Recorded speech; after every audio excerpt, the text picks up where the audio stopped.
قرآن مجید میں سورہ کہف کی آیت نمبر 9 تا 26 میں یہ واقعہ براہ راست اللہ تعالیٰ نے بیان فرمایا ہے، کسی روایت یا قصے سے نہیں ہے۔ قرآن مجید کی سورہ کہف میں ایک عجیب و پر اثر واقعہ بیان ہوا ہے، اہل رقیم یا صحاب کہف کا۔ یہ وہ چند نوجوان تھے جنہوں نے اپنے وقت کے ظالم بادشاہ اور شرک سے بغاوت کی۔ وہ نہ مال کے حریص تھے نہ دنیا کے غلام، ان کا ایک ہی مقصد تھا، اپنے رب کی بندگی۔ اس دور میں بادشاہ لوگوں کو زبردستی بتوں کی عبادت پر مجبور کرتا تھا، لیکن ان چند ایمان والے لڑکوں نے اعلان کیا، ہمارا رب تو صرف اللہ ہے، ہم اس کے سوا کسی کی عبادت نہیں کریں گے۔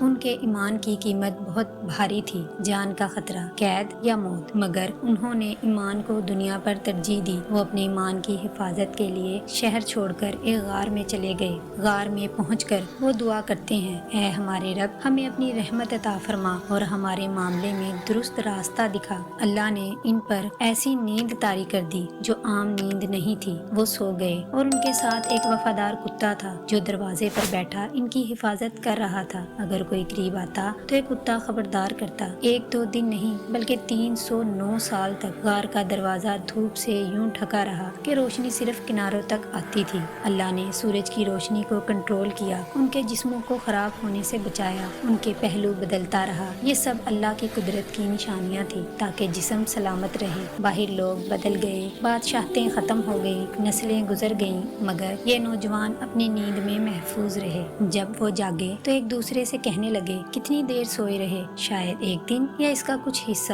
ان میں سے ایک کھانا لینے کے لیے شہر گیا۔ جب اس نے پرانے سکے دکاندار کو دیے تو لوگ حیران رہ گئے۔ شہر بدل چکا تھا لیکن ان کے چہرے، لباس اور بولی صدیوں پرانی تھی۔ لوگوں کو یقین نہیں آیا کہ یہ وہی نوجوان ہیں جن کے بارے میں سینکڑوں سال پہلے کہانیاں سنائی جاتی تھی۔ یہ منظر اللہ کی قدرت کی ایک زبردست نشانی بن گیا کہ جس نے انہیں 3 صدیوں بعد جگایا، وہ مرنے کے بعد سب کو دوبارہ زندہ بھی کرے گا۔ قرآن مجید میں اہل رقیم کا ذکر اس لیے آیا ہے کہ انسان سمجھے ایمان صرف زبان سے نہیں ہوتا بلکہ قربانی مانگتا ہے۔ یہ نوجوان نہ نبی تھے نہ عالم، مگر ایمان کے راستے پر چلنے والے سچے لوگ۔ اللہ نے ان کا ذکر ہمیشہ کے لیے محفوظ کر دیا تاکہ آنے والی نسلیں یاد رکھیں۔ اگر نیت خالص ہو تو اللہ غار میں بھی سکون دے دیتا ہے، اور اگر دل خالی ہو تو محل میں بھی بے چینی رہتی ہے۔